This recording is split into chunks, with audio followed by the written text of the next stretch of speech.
నేను రవిశంకర్ వెళ్ళ సమకాలీన అంశాలు, తెలుగు రాష్ట్రాల రాజకీయాలు, జాతీయ అంతర్జాతీయ పరిణామాలపై సమగ్ర విశ్లేషణ అందించే నమస్తే నాగేశ్వర్ కార్యక్రమానికి స్వాగతం. ప్రొఫెసర్ కె నాగేశ్వర్ గారు మనతో జాయిన్ అయ్యారు. నమస్తే నాగేశ్వర్ గారు. ట్రంప్ మోదీ భేటీకి ముందు అమెరికా ఒక కీలకమైన నిర్ణయం తీసుకుంది. యుఎస్ ఇండో పసిఫిక్ కమాండ్ పేరును యుఎస్ పసిఫిక్ కమాండ్ గా మార్చేసింది. ఇండో అనే పదాన్ని తొలగించింది. సార్, అమెరికా నిర్ణయాన్ని ఎలా చూడాలి? ఇది కేవలం పేరు మార్పుగానే చూడాలా? అసలు అమెరికా వ్యూహం ఏంటి సార్?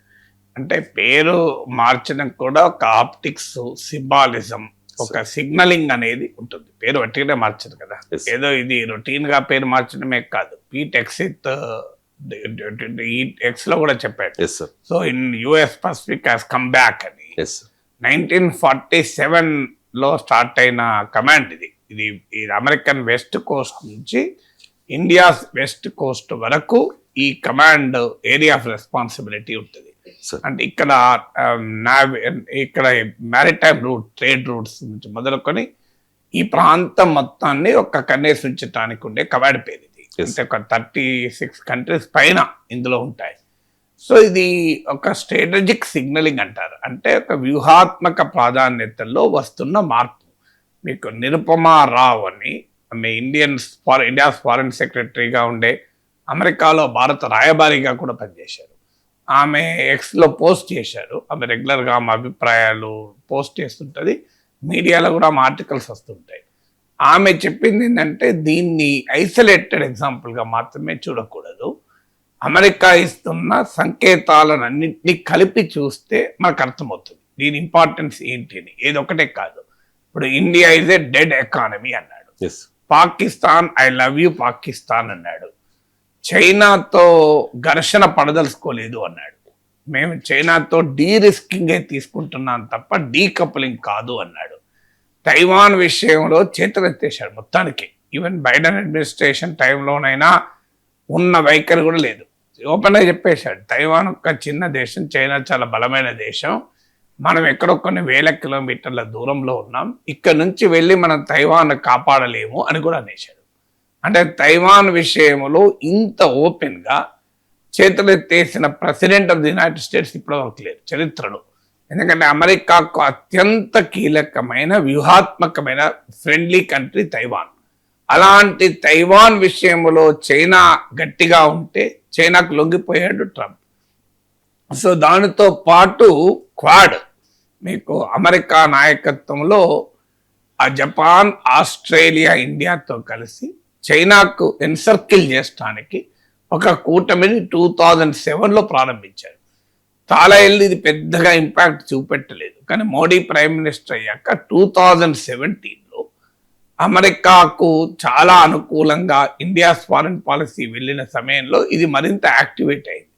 సో ట్రంప్ ఫస్ట్ టర్మ్లో దీనికి మీకు భారీ ఎత్తున క్వాడ్ పైన కేంద్రీకరణ జరిగింది. ఇప్పుడు క్వాడ్ ఈజ్ ఆల్మోస్ట్ డెడ్. ఇప్పుడు ఎవరు పట్టించుకున్న పాపన పోవడం. వాస్తవంగా క్వాడ్ సమ్మిట్ జరగాలి ఈ ఇయర్ ఇండియాలో, అది కూడా లేదు. సో క్వాడ్ విషయంలో మారిన వైఖరి ఇంకో ముఖ్యం. ఆ మాటకి వస్తే అసలు ఈ పేరు ఎవరు పెట్టారు? Indo Pacific. దీని పేరు యుఎస్ పసిఫికే కదా. ఈ పేరు వచ్చిందే 2018లో ఇండో పసిఫిక్ కమాండ్గా. అంతకుముందు ఈ ప్రాంతాన్ని ఏషియా పసిఫిక్ అనేవాళ్ళు. దాన్ని ఇండో పసిఫిక్గా మార్చి అమెరికా తన కమాండ్ పేరు కూడా ఇండో పసిఫిక్గా మార్చింది. ఇండో పసిఫిక్గా మార్చిన తర్వాత మీకు జరిగిన పరిణామాలన్నీ 2018 ఫస్ట్ టర్మ్లో ట్రంప్ పాకిస్తాన్ వ్యతిరేక వైఖరి తీసుకున్నాడు, చైనా పట్ల కఠిన వైఖరి తీసుకున్నాడు, ఇండియా పట్ల సానుకూల వైఖరి, అంటే చైనాకు వ్యతిరేకంగా అమెరికా స్ట్రాటజిక్ యాక్సిస్లో ఇండియాను కీలక పాత్రధారిగా భావించారు. అందుకే యుఎస్ పసిఫిక్ కమాండ్ పేరును ఇండో పసిఫిక్గా మార్చారు. ఏషియా పసిఫిక్ ప్రాంతాన్ని ఇండో పసిఫిక్ ప్రాంతంగా పిలిచారు. ఇప్పుడు ఎందుకు మార్చాల్సి వచ్చింది మరి అంటే సరిగ్గా ప్రియారిటీస్ మారిపోయాయి. ఇప్పుడు నిరుపమారావు వ్యూహాన్ని చెప్పారు. సో డెడ్ ఎకానమీ అనడం, పాకిస్తాన్తో స్నేహము, చైనాతో రాజీ, చైనాతో అనేక రూపాల్లో రాజీ పడుతున్నాడు. ఇప్పుడు లేటెస్ట్గా నేషనల్ సెక్యూరిటీ స్ట్రాటజీ అమెరికా ఆమోదించింది. దాంట్లో క్లియర్గా చెప్పాడు హెమిస్పియరల్ డామినేషన్ అన్నాడు. అంటే మా ప్రాంతం అంటే అమెరికాస్ అండ్ క్యారిబియన్స్, ఈ ప్రాంతంలో రష్యా, చైనాకు పాత్ర ఉండకూడదు. అలాగే చైనా ప్రాంతంలో చైనా ఆధిపత్యాన్ని కూడా మేము పెద్దగా క్వశ్చన్ చేయం. రష్యా ప్రాంతంలో రష్యా ఆధిపత్యాన్ని కూడా క్వశ్చన్ చేయం. అందుకే మీరు గమనించండి, నాటోలో యూరప్లో అమెరికా డిజోన్ చేసుకోవడం మొదలుపెట్టింది. సో ఇక్కడ ఇండియాను డిజోన్ చేసుకుంటోంది. మీకు యూరప్లో రష్యాను వ్యతిరేకంగా ఉన్న యూరోపియన్ కంట్రీస్ని డిజోన్ చేసుకుంటోంది. తన అమెరికాలో కెరిబియన్ ప్రాంతంలో మాత్రం తనకు ఎవరు అడ్డు చెప్పద్దు అంటోంది. దాంతోపాటు ఇటీవల ట్రంప్ G2 అని ప్రతిపాదించాడు. ఇప్పుడు G7 అంటే 7 మోస్ట్ ఇండస్ట్రియలైజ్డ్ నేషన్స్ అంటే America, Japan, UK, Germany, France. Modi G7కి వెళ్ళాడు కానీ G7లో మనం లేము. G7 అవుట్ రీచ్ ప్రోగ్రామ్ లో భాగంగా ఇండియా, ఈజిప్ట్, కెనియా, సౌత్ కొరియాలను ఇన్వైట్ చేసింది G7. యాక్చువల్గా India is not a member of G7. మన ప్రైమ్ మినిస్టర్ G7 మీటింగ్కి వెళ్ళారు. సో G7 మీటింగ్లో భాగంగా అవుట్ రీచ్ లో భాగంగా Indian prime minister president Trump తో కలుస్తున్న సమయంలో పేరు మార్చారు. చూడండి, టైమింగ్ కూడా ఎంత ఇంపార్టెంట్ చూడండి. సరిగ్గా prime minister Modi president Trump సమావేశం అవుతుండగా పేరు మార్చారు. అంటే మేము ఇండియాను ఎలా లైట్ తీసుకుంటాం చూడు, మీరు ఏదో ఊహించుకుంటున్నారు, మోడీని పొగిడితే ఫ్రెండ్ అనుకొని అమెరికాకి ఏదో కీలక భాగస్వామి అనుకుంటున్నారు, కాదు అని ఆ సంకేతాన్ని ఇవ్వడం కొరకు అదే టైంలో మార్చారు. సో దీంతో ఇప్పుడు మీకు క్లియర్గా అర్థమవుతుంది, అమెరికా పాకిస్తాన్ నెక్సెస్ పెరుగుతుంది. అమెరికా గతంలో లాగా చైనా పట్ల కఠినంగా ఉండదలుచుకోలేదు. సో G2 అంటే ఏంటి, అమెరికా చైనా కలిపి ప్రపంచాన్ని పంచుకుందాం అంటున్నాడు ట్రంప్. ఇప్పుడు కొత్త థీరీ. సో ఇదంతెందుకు పంచాయతీరు మనకు, so letters manage the competition, America China కలిపి ప్రపంచాన్ని ఎలుకుందాం, మనం ఇద్దరమే ఎలుకుందాం ప్రశాంతంగా అంటున్నాడు. సో G2 కాన్సెప్ట్ వల్ల కూడా అమెరికా చైనా పట్ల వైఖరి మారిపోయింది. అందుకే మీరు గమనించండి, ఇటీవల ఇండియన్ సేలర్స్ ఉన్న పడవల మీద అటాక్ చేశారు. మరి చైనాకు కూడా ఇరాన్ నుంచి ఆయిల్ వెళ్తుంది, ఇంతవరకు ముట్టుకోలేదు చైనాను. సో చాలా క్లియర్గా ప్రో పాకిస్తాన్ తిల్టు ఒక రకంగా చైనా పట్ల రాజీ, ఈ రెండు ఇండియాకు ప్రమాదకరం. అందువల్ల ఈ ఇండో పసిఫిక్ పేరు మార్చడం అనేది సింబాలిజం కాదు, it sends a substantial strategic message, ఒక వ్యూహాత్మక సంకేతాన్ని ఇస్తుంది.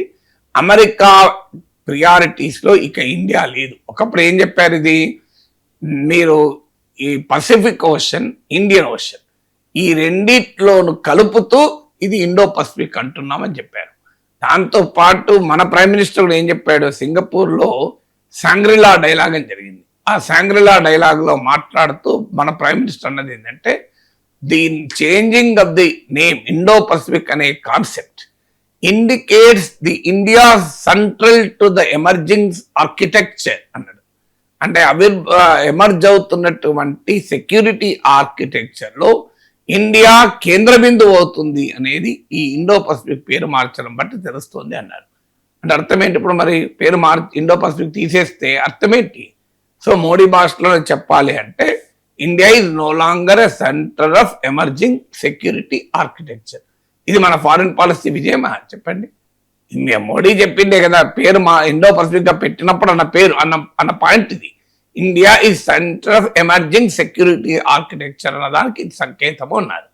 ఇప్పుడు ఇండో పేరు తీసేయడం ఏంటి, India is no longer at the centre of emerging security architecture క్లియర్గా అర్థమవుతుంది కదా. సో అందువల్ల మీకు ఆబ్వియస్లీ కనబడుతున్న అంశం ఏంటంటే, ప్రెసిడెంట్ ట్రంప్ సెకండ్ టర్మ్ లో అదంతెందుకు ఇటీవల ఢిల్లీలో రైజీనా డైలాగ్ జరిగింది. ఆ డైలాగ్ లో అమెరికన్ డిప్యూటీ ఫారిన్ సెక్రటరీ ల్యాండో అంటారు అతని పేరు. సో అతను మాట్లాడుతూ చాలా క్లియర్ గా క్రిస్టఫర్ ల్యాండో ఏమన్నాడు, ఈ చైనా మిస్టేక్ చేయకూడదు అన్నాడు. చైనా మిస్టేక్ అన్నాడు. అంటే క్లియర్ గా అమెరికా చైనా పట్ల మారుతున్న వైఖరికి ఇది ఒక నిదర్శనం. అందువల్ల మీకు చైనాను ఒక మెయిన్ రైవల్ గా, మెయిన్ కాంపిటీటర్ గా చూస్తూనే ప్రపంచంలో ఈ ప్రాంతంలో చైనాతో పెట్టుకోదలుచుకోలేదు అమెరికా. అందుకే మీరు ఒకవేళ పెట్టుకోదలుచుకున్నా అది ఇండియాతో కలిపి పెట్టుకోదలుచుకోలేదు. జపాన్, ఫిలిప్పీన్స్, ఇండోనేషియాతో కలిసి, ఆస్ట్రేలియాతో కలిసి చైనాతో ఎదుర్కోవాలని నిర్ణయానికి వచ్చారు. ఎందుకు వచ్చారంటే India is still independent foreign policy ఎక్కడో చోటు ఉంటుంది. మనం చెప్పినట్టు ఆడినట్టు ఆడదు గనక అమెరికా ఆడినట్టు ఆడే దేశాలు జపాన్, ఇండోనేషియా, ఫిలిప్పీన్స్లతో కలిసి చైనాను కౌంటర్ చేయాలని అని అనుకుంటోంది. ఈ మధ్య చైనాకు జపాన్కు వచ్చినటువంటి విభేదాల్లో కూడా ట్రంప్ చాలా మెతక వైఖరి వహించాడు. జపాన్ కొత్త ప్రైమ్ మినిస్టరు పార్లమెంట్లో ఎవరు అడిగారు క్వశ్చన్, తైవాన్ పైన చైనా దాడి చేస్తే మీరు ఏం చేస్తారు అంటే, మేము అనివార్యంగా క్రియాశీలకంగా ఉంటామన్నారు. దాంతో చైనా తీవ్రంగా స్పందించింది, జపాన్ పైన ఆంక్షలు కూడా పెట్టింది. అప్పుడు కూడా మీకు ప్రెసిడెంట్ ట్రంప్ తనకు అత్యంత మిత్ర దేశం అయినటువంటి జపాన్ కు అండగా కూడా ఒక రకంగా రాజీ వైఖరి అనుసరించాడు. సో అందువల్ల ఇండో పసిఫిక్ పేరు మార్చడం కేవలం పేరు మార్చడం కాదు, American security policy, American strategic policy, American foreign పాలసీలో తగ్గిన ఇండియా ప్రాధాన్యతను తెలియజేస్తుంది. దీనికి మనం ఏం చేయాలనేది క్వశ్చన్. తగ్గడం అది అమెరికా ఇష్టం. మనం మొత్తం మన ఫారిన్ పాలసీ తీసుకెళ్లి అమెరికా చేతుల్లో పెట్టాం. చైనాకు వ్యతిరేకంగా అమెరికా నాయకత్వం క్వాడ్లో చేరాం. అమెరికా చెప్పినట్టు ఇరాన్ నుంచి ఆయిల్ దిగుమతులు పూర్తిగా ఆపేసుకున్నాం. అమెరికా మిత్ర దేశమైన ఇజ్రాయెల్కు అనుకూలంగా పూర్తిగా వెస్ట్ ఏషియాలో మారిపోయాం. రష్యన్ ఆయిల్ కొనద్దు ట్రేడ్ డీల్ సందర్భంగా అంటే చాలా ఏళ్ళు రెసిస్ట్ చేసి కొనడం ఆపేశాం, మళ్ళీ కొనుక్కోమంటే కొన్నాము. ఇలా క్లియర్ గా అమెరికన్ స్ట్రాటజిక్ ఇంట్రెస్ట్లతో ఎలైన్ అవుతున్నాం. మన విశాఖపట్నానికి వచ్చి వెళ్ళిన, మన ఆహ్వానం మీదకి వచ్చి వెళ్ళిన ఇరాన్ షిప్ ను ముంచేస్తే అమెరికా దాడి చేసి కనీసం ఖండించడానికి గట్టిగా మనం మాట్లాడలే. సో క్లియర్ గా ఖమేనీని అమెరికా అంతం చేస్తే అట్లీస్ట్ 3 రోజుల దాకా సంతాపం కూడా తెలపలే. ఇంత ఓపెన్ గా అమెరికన్ స్ట్రాటజిక్ ఇంట్రెస్ట్లకు మనం అలైన్ అవుతూ అమెరికా చెప్పిన పనల్లా చేస్తూ, మీకు నేను చెప్పడం కదా, రామ్ మాధవ్ చెప్పాడు కదా, మేము ఏం చేయలేదు, మీరు ఇరాన్ ఆయిల్ కొనొద్దంటే కొనలేదు, రష్యన్ ఆయిల్ కొనొద్దంటే కొనలేదు, మేము మీకు అమెరికా చెప్పినట్టే విన్నాం కదా అని న్యూయార్క్ లో రామ్ మాధవ్ మాట్లాడాడు కదా. అంత అయినా కూడా మళ్ళీ అమెరికా వైఖరి ఏం మారుతుంది? కారణం ఏంటంటే అమెరికా తన ఇంట్రెస్ట్ అనేది చూసుకుంటుంది. సమస్య ఏంటంటే ఇండియా కూడా అమెరికా ఇంట్రెస్ట్ చూసుకుంటుంది, అది సమస్య. ఇండియన్ ఫారిన్ పాలసీ గనక ఖచ్చితంగా మేము ఇండియన్ ఇంట్రెస్ట్ నిలబెడతాం అనే వైఖరి గనక తీసుకుంటే ఈ ప్రాబ్లం ఉండదు. కంప్లీట్ అమెరికాకి టిల్ట్ అయితే అలాంటి వాళ్ళు ఎప్పటి నుంచో చెప్తున్నాం. America believes in transactional diplomacy, ముఖ్యంగా Trump believes in transactional diplomacy. తమకు ప్రయోజనంగా ఉండే పనులే చేస్తుంది. ఇండియా కూడా అదే పని చేయాలి. మనకు అమెరికానా, చైనానా, రష్యానా అని కాదు, మనకి ఏది ప్రయోజనకరంగా ఉంటే ఆ పని చేయాలి. అమెరికా కోసం ఇరాన్ వదులుకోవడం, అమెరికా కోసం చైనాతో ఘర్షణలు పడడం, అమెరికా కోసం రష్యాను వదులుకోవడం, ఇలాంటి పనులు చేస్తే ఏమైతుందంటే అమెరికా కూడా మనకు అండగా రాదు.